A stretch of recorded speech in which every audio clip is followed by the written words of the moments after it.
Hi friends, വണ്ടിപ്പിടിക്കാരൻ്റെ പുതിയ വീഡിയോയിലേക്ക് എല്ലാവർക്കും സ്വാഗതം. ഇന്നത്തെ നമ്മുടെ വീഡിയോ എന്ന് പറയുന്നത് ഒരു ഓഡിയുടെ Q7 ആണ്. ഈ വാഹനം വർക്ക്ഷോപ്പിൽ വന്നിട്ടുണ്ടായത് സർവീസും കാര്യങ്ങൾക്ക് വേണ്ടിയിട്ടാണ്. അപ്പോൾ നമ്മൾ സർവീസ് ചെയ്യുന്ന സമയത്ത് നമ്മൾ ഈ വാഹനത്തിൻ്റെ എല്ലാം തന്നെ നമ്മൾ ചെക്ക് ചെയ്യാറുണ്ട്. സസ്പെൻഷൻ ഡാമേജ് ഉണ്ടോ, അതേമാതിരി തന്നെ ടയർ കണ്ടീഷൻ നല്ലതാണോ മോശമാണോ എന്നുള്ളതൊക്കെ നമ്മൾ ചെക്ക് ചെയ്യാറുണ്ട്.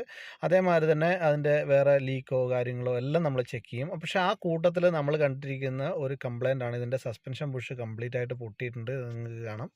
കോമൺ ആയിട്ട് ഈ മോഡൽ വാഹനങ്ങൾക്ക് ഇതിൻ്റെ സസ്പെൻഷൻ ബുഷ് കംപ്ലൈൻറ്റ് വരാറുണ്ട്. അതേമാതിരി തന്നെ ഈ വാഹനത്തിൻ്റെ നല്ലൊരു ഡേഞ്ചർ കണ്ടീഷനിലുള്ള ഒരു സാധനമാണ് ഇതിൻ്റെ റിയർ ടയർ എന്ന് പറയുന്നത്. റിയർ ടയർ ഭയങ്കരമായിട്ട് പോയിട്ടുണ്ട്. ഇത് നിങ്ങൾക്ക് കാണാം.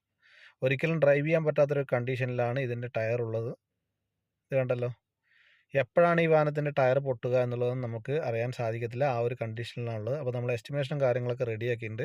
നമ്മൾ അബുദാബിയിലുള്ള ആര്യ പ്രീമിയം എന്ന് പറയുന്നൊരു വർക്ക്ഷോപ്പിൽ നമ്മൾ എന്ത് സർവീസിന് വേണ്ടി വന്നു കഴിഞ്ഞാലും നമ്മൾ എല്ലാ കാര്യങ്ങളും ചെക്ക് ചെയ്തിട്ട് അതിൻ്റെ എസ്റ്റിമേഷനും കാര്യങ്ങളൊക്കെ കൊടുക്കും. അപ്പോൾ നിങ്ങൾക്ക് ഇങ്ങനെയുള്ള വാഹനങ്ങളൊക്കെ നിങ്ങൾക്കുണ്ടെങ്കിൽ നിങ്ങൾക്ക് സർവീസ് ചെയ്യാനും അതേമാതിരി ചെക്കപ്പും കാര്യങ്ങളൊക്കെ ചെയ്യാൻ പറ്റിയൊരു വർക്ക്ഷോപ്പാണ് അബുദാബിയിലുള്ള ആര്യ പ്രീമിയം എന്ന് പറയുന്നത്. കൂടുതൽ ജർമ്മൻ വാഹനങ്ങൾ ടെക്നിക്കൽ സപ്പോർട്ടിനായിട്ട് എൻ്റെ ഈ ചാനൽ സബ്സ്ക്രൈബ് ചെയ്ത് കഴിഞ്ഞാൽ അതിൻ്റെ നല്ല നല്ല കാര്യങ്ങളൊക്കെ നിങ്ങൾക്ക് അറിയാൻ സാധിക്കുന്നതാണ്. Thank you for watching.